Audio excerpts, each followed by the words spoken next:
Good morning. This is Lori with 88 Angels. It's a beautiful day, Saturday. We're looking at an obelisk, a tall, narrow, normally stone column with four sides, tapers at the top. It represents eternity and immortality. It connects heaven and earth. I don't know if you guys ever seen the Washington Monument, but that's an obelisk. And so I hope you enjoy the video today. It opened my eyes. So let's take a look at our cards. Jeliel is our guardian angel from March 26th through March 30th. The Two of Wands are choices. And the angel wants us to see with eyes of love. The helping God. Love and wisdom. Victory over those who would attack you. And we have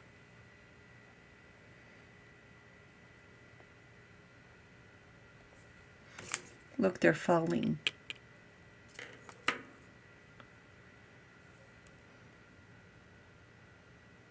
We have the Tower, an obelisk. And what's this here? What is that? We're going to talk about what that is. I hope you enjoyed the video. The one on the left is a bottle from the thrift store. The one on the right is my magic wand, selenite. And I'm going to set it down so it doesn't fall. Okay? All right, we'll just set it right here. And the squirrels are running in the back, of course. Okay, so here is our obelisk. A father thought his daughter was so breathtakingly beautiful. He locked her in a tower to protect her. Of course he did, darling. A wicked witch kidnaps her, imprisons her in a lonely tower in exchange for the husband stealing salad greens from the witch's garden. She said he has to hand over his child.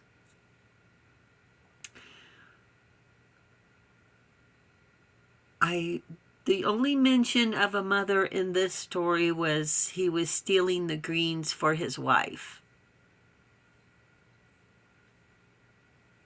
The evil witch locked her in a tower with no doors, so the daughter would sing away the hours.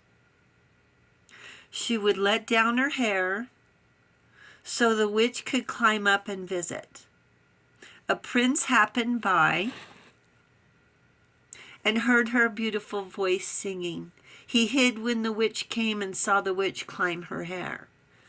When the prince climbed the hair, she said, "Who are you?" "I'm a prince. Will you marry me?" "Oh no, I'm afraid of the witch. She'll kill you." He told her he would be back tomorrow. The witch saw what happened and got angry. "You are ungrateful. Why did you betray me after all I've done for you?" So let's see. She kidnapped her and locked her in a tower. After all I've done for you. The witch cut the daughter's hair and cast her into the desert. When the prince came back the following day, the witch cast another spell to make him blind and left him in a deserted forest. So I guess she must have done a lot for him too. She cast a spell on him. After many years of wandering, he heard a familiar voice singing away the hours. Does this story sound familiar? I know that voice, he exclaimed. She said, "You found me," and started crying. Her tears restored his eyesight. He took her back to his kingdom, and they lived happily ever after. And I can't help but say this, and I'm going to apologize in advance.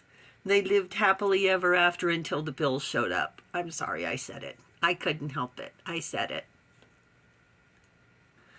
A lot of these folklore fairy tales, this is a Grimm fairy tale from 1812, based on a 3rd century holy virgin who was devoted to God. Her father built her, I don't know if he locked her in, but he built her a bathhouse, which I guess is the tower, which produced healing waters, where she created or did miracles. So he got mad because her father was an evil pagan who wanted her to marry a rich prince. I guess he wanted the dowry. I don't know. Well, she said no. It doesn't mention where her mother was. So she said no. Her father found out she was a Christian, proceeded to have her publicly persecuted. This was in the year 273 or 306 A.D. It was like 2,000 years ago. Do they still think of us as our possessions? They think of us as their possessions. If we don't do what they say or follow their orders, after all they've done for us, I think I've heard that before. After all I've done for you. I think I've heard that. Let's see. They fed us, clothed us when we were children, right? Sent us to school if we were lucky. And we owe them our life and our livelihood. Imagine that. And why did they have kids? To servitude. Free labor. To work in the fields. How about status? You know what was that one? A house, 2 kids, and a picket fence. And my mom wanted servitude. And when I said no, there was hell to pay. Let me tell you, that was for sure. That's pretty much when she took off her mask. She didn't want a daughter anymore. That was it. Control freaks. We all should have the right to say no. The right to make our own choices. We hear all the time about the parents wanting the kids to be doctors, to follow a specific path, when the kid wants to be a drummer instead of a scientist. How many drummers are there that are scientists? I mean, they go to school, and then after they graduate, and I don't know how much they've done for us and paid the college tuition. Maybe that's what they're referring to. I don't know. I thought Lady Gaga was a mathematician. I could be wrong. I'm not going to give up everything I've worked so hard for to go backwards to serve soup. They're overbearing, selfish, arrogant, greedy. It's their terms, their way or the highway. I guess if we were 33 years old and still living under their roof, depending on the culture, their terms, no negotiation, and they pick the one who has the most to offer the world, to heal humanity. They don't want their women to drive, to be seen in public, attend school further than what? The 5th grade. They'll keep us locked away, hidden. You know, here in the United States, we protested to get the right to vote in the 19th Amendment. That was 1920. That was not in 273 AD. This was 1920. It's just prejudice. We all feel it, and we just all have to deal with it, I guess. And do the best you can. And the angels say you are sacred.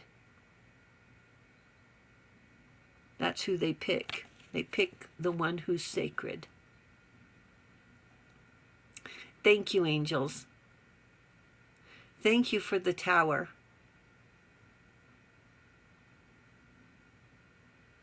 Don't play with fire.